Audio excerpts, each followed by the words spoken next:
Innal hamdalillah nahmaduhu wa nasta'inuhu wa nastaghfiruh wa na'udzu billahi min shururi anfusina wa min sayyiati a'malina. May yahdihillahu fala mudilla lahu wa may yudlilhu fala hadiyalah. Asyhadu an la ilaha illallah wahdahu la syarika lah wa asyhadu anna Muhammadan 'abduhu wa rasuluh.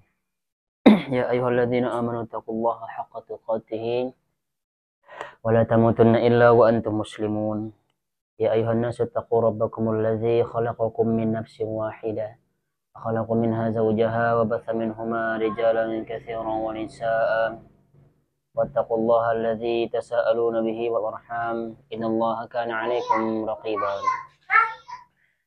Ya ayyuhalladzina amanu taqullaha wa qulu qawlan sadida yuslih lakum a'malakum wa yaghfir lakum dhunubakum wa may yuti'illaha wa rasulahu faqad faza fawzan 'azima. Amma ba'd. Kita akan lanjutkan pembahasan kita di surah Al-A'raf ayat 56 atau nyambung ini ya sama ayat 55. Ud'u rabbakum tadarruan wa khufyah innahu la yuhibbul mu'tadin wa la tufsidu fil ardi ba'da islahiha wad'uuhu khawfan wa tama'an inna rahmatullahi qaribum minal muhsinin. Oh iya benar, sempat kita singgung ya kemarin. Berdoalah kepada Tuhanmu dengan berendah diri dan suara yang lembut. Sesungguhnya Allah tidak menyukai orang-orang yang melampaui batas. Wala tufsidu fil ardi ba'da islahiha. Dan janganlah kamu membuat kerusakan di muka bumi ini setelah Allah memperbaikinya. Wad'uhu khaufan wa tama'an. Dan berdoalah kepadanya dengan rasa takut. Maksudnya dengan rasa takutnya doa kita itu tidak diterima. Dan harapan akan dikabulkan. Kita berharap ya semua doa kita itu dikabulkan oleh Allah Subhanahu wa taala. Inna rahmatallahi qaribum minal muhsinin. Sesungguhnya rahmat Allah amat dekat kepada orang-orang yang berbuat baik.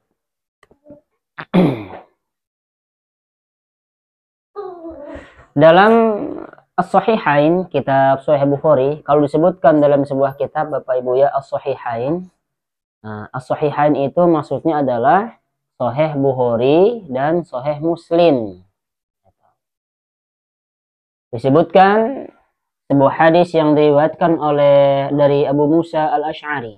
Dia mengatakan, orang-orang mengangkat suaranya sambil berdoa. Kemudian Nabi Shallallahu Alaihi Wasallam bersabda, Ya ayuhan nas, irba'u ala anfusikum, fa innakum la tad'una asamma wa la ghaiban, innal ladzi tad'uhu sami'un qarib.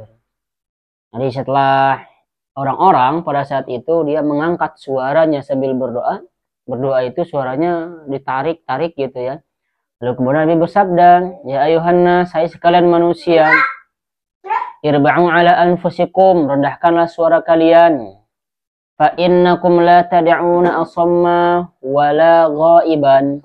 Sesungguhnya kalian tidak berdoa kepada Rabb yang tuli dan jauh. Nah, lalu kemudian innal ladzi tad'una sami'un qarib.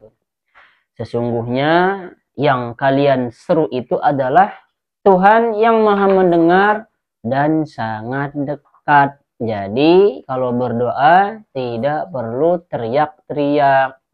Berdoa harusnya dengan khusyuk. Apalagi kalau setelah selesai sholat fardu. Setelah selesai sholat fardu, maka berzikir masing-masing, jangan mengganggu tetangga kiri kanan kita. Apalagi dengan berzikirnya pakai toa begitu, maka itu tidak diperbolehkan. Sebenarnya mah nggak boleh Bapak Ibu. Namun karena di sebagian kita, setelah salam sholat, apalagi di daerah saya ya, kalau sudah selesai sholat, tetap berzikirnya pakai toa. Udah misalkan Assalamualaikum warahmatullah, Assalamualaikum warahmatullah, langsung Astaghfirullahalazim, Astaghfirullahalazim sampai beres, sampai la ilaha illallah dan seterusnya. Akhirnya Bapak Ibu yang terganggu sebenarnya banyak. Disebabkan karena ini orang zikir, sehingga orang-orang di sekitar yang merasa terganggu itu mereka malu untuk mengungkapkan. Oleh karenanya, kita yang sudah baca hadis, tidak perlulah sambil pakai toa, kemudian dilagu-lagukan. Nah, itu sebenarnya ya, orang pakai toa salah satunya bisa membuka pintu riya selebar-lebarnya. Jadi kesimpulannya, tidak usah ya berlebih-lebihan dalam berdoa. Lalu kemudian sebagaimana disabdakan oleh Nabi Shallallahu Alaihi Wasallam tentang orang yang berlebih-lebihan, yakunu qaumun ya'taduna fid du'a'i wa tuhur.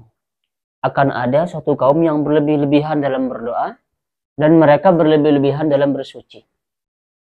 Nah, sekali lagi Bapak Ibu ya, Nabi Shallallahu Alaihi Wasallam bersabda, yakunu qaumun ya'taduna fid du'a wa tuhur.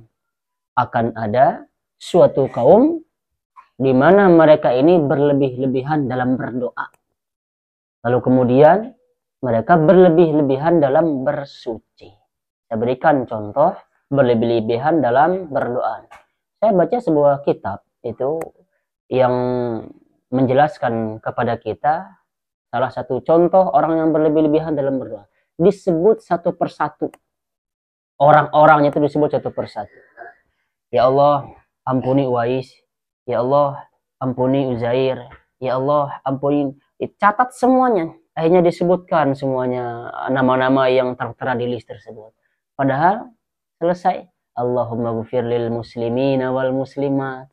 Makanya Rasulullah mengajarkan kita doa sederhana Bapak Ibu, tapi mencakup keseluruhan. Ya Allah, ampuni saudara-saudara kami yang muslim. Ya Allah, ampuni berikanlah kesabaran kepada saudara-saudara kami yang ada di Palestina. Kan tidak mungkin kita sebutkan mereka satu persatu, siapa namanya Mahmud misal, siapa namanya Ahmad sekian, siapa namanya, kan nggak bisa kita sebutkan satu persatu. Maka kalau kita menyebutkan nama mereka satu persatu, itu termasuk berdoa yang berlebihan. Bukan berarti Allah tidak ini Bapak Ibu ya, tidak kuasa terhadap apa yang kita minta itu, bukan. Kita minta sebanyak-banyaknya, pasti Allah akan mengabulkannya. Kalaupun tidak di dunia, nanti kita akan mendapatkannya di akhirat. Lalu kemudian ada suatu kaum juga, mereka berlebih-lebihan dalam bersuci. Saya ambil contoh kecil Bapak Ibu ya. Berwudu. Ibu kalau wudu gimana? Kadang kalau dulu ya waktu SD kan diajarin tuh sama ustaz-ustaz kita ya. Waktu SMP diajarin. Berwudu harus benar-benar. Di sini kerut-kerutannya pokoknya benar-benar pisan pokoknya. Kerutan-kerutan di mana? Di sini di kening kita harus digosok seperti ini. Bukan seperti itu yang diajarkan oleh Nabi. Kita disuruh untuk mengusap wajah, saya sudah usap saja wajah, selesai. Yang berlebih-lebihan itu, ini celah-celah ini nih ya Bapak Ibu, sudut-sudutnya harus benar-benar. Karena apa? Kata mereka khawatir nanti airnya tidak mengenai kulit-kulit yang disebabkan oleh kerutan di wajah kita. Itu termasuk bersuci yang berlebih-lebihan. Lalu kemudian selesai pipis misalnya, selesai buang air kecil. Sampai ditunggu berlama-lama Bapak Ibu. Nah, kita baca kitab-kitab fikih juga bagaimana bebersihnya laki-laki, bagaimana bebersihnya perempuan. Kan laki-laki itu harus digini dulu, katanya harus diurut dulu sampai selesai hajat, sampai selesai air-air yang ada di dalamnya sampai keluar semuanya. Padahal nggak perlu seperti itu. Kalau yang di dalam ya sudah di dalam, itu mah nggak bakal najis. Disebabkan karena orang terlalu was-was sehingga dia khawatir terus. Banyak nih saya kadang pertanyaan di media ya. Di media, Pak Ustadz, saya kalau wudhu saya kalau selesai buang air kecil, saya khawatir Pak Ustadz itu masih pipis saya masih ada katanya. Nah, Ibu udah bersih-bersih belum? Udah. Ya sudah selesai. Kalau misalkan nanti ada lagi, ya tinggal berwudu. Kerasa nih misalkan, tinggal berwudu saja. Kalau nggak kerasa, ya sudah nggak apa-apa. Itu ya termasuk talbis iblis itu Bapak Ibu. Mempersulit diri dalam bersuci. Padahal gampang. Mandi juga sama Bapak Ibu. Mandi ya.